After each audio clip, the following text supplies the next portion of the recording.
How do you see people? Do you see the good in people, or is mankind fundamentally evil? Welcome to YD. Why do Germans do things the way they do? Helping the needy was always been an important aspect of every culture, as can be seen from the fact that in every religion, compassion and concern for the poor and needy is an important part of religion, sometimes even a pillar of religion, even if only for one's own karma. From donation to beggars who then included you in their prayers, institutions developed that led to today's welfare state. We will take a closer look at this over the next few weeks. But first, the question: how do you see your fellow human beings?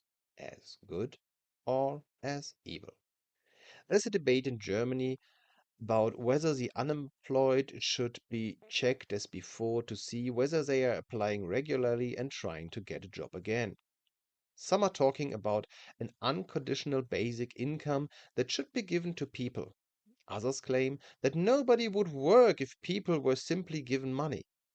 In fact, a lot depends on what image of humanity you have. The facts are quite different to some people's feelings. In 2017, there was an experiment in Finland in which a group of unemployed people received their benefits without claims, and a comparison group had to provide proof of appointments and applications as before. One of the results was that there was no difference in how many people were back in work. Neither with nor without claims had the motivation or the possibility of finding jobs changed. Conversely, mental health was better among those who had no demands to fulfill. In Germany, the organization Mein Grundeinkommen e.V. has provided over 1,000 people with an unconditional basic income over 3 years, including people who were in work. The result was that these people continued to work to the same extent. For some people, such a secure income leads to them daring to become self employed, perhaps opening a restaurant or cafe and then employing other people.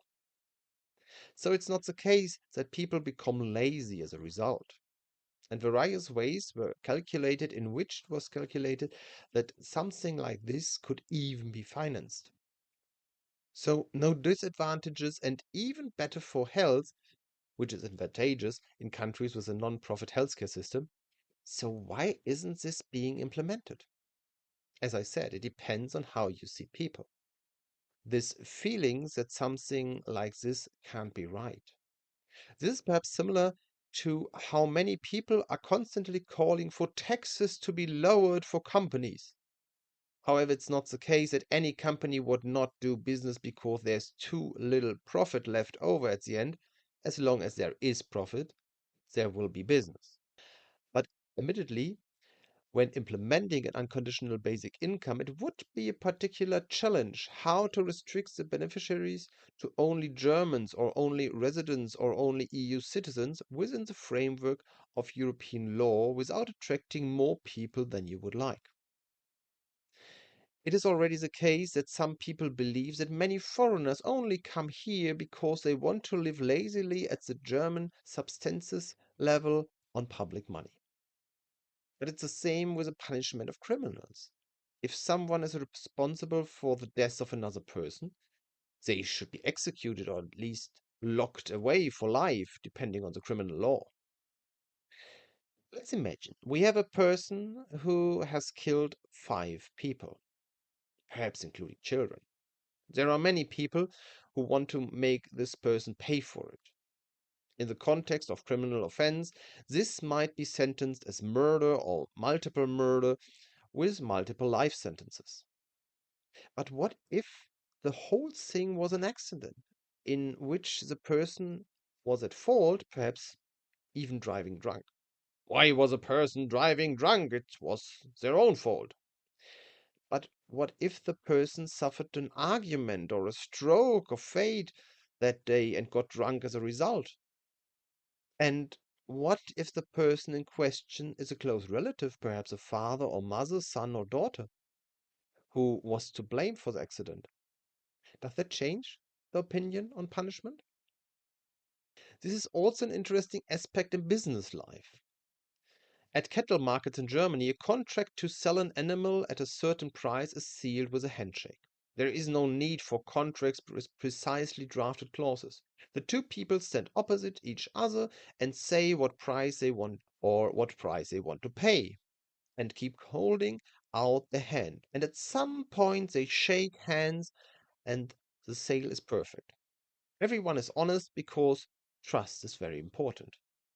It also varies in companies how much you should monitor employees.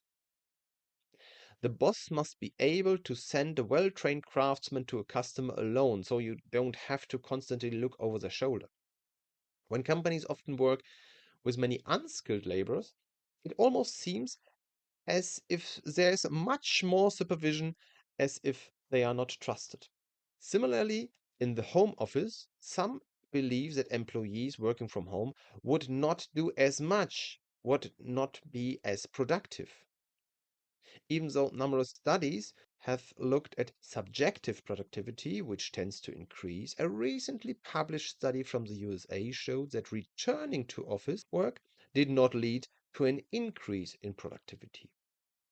It is often the case that employees who are trusted return the trust, and conversely, when there's an extreme degree of monitoring, they tend to try to find loopholes anyway.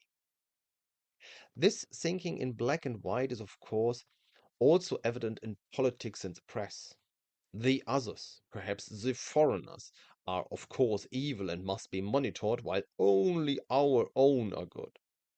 Statistics are then used to pick out values that strengthens one's own image, even if other contexts would sometimes be more important.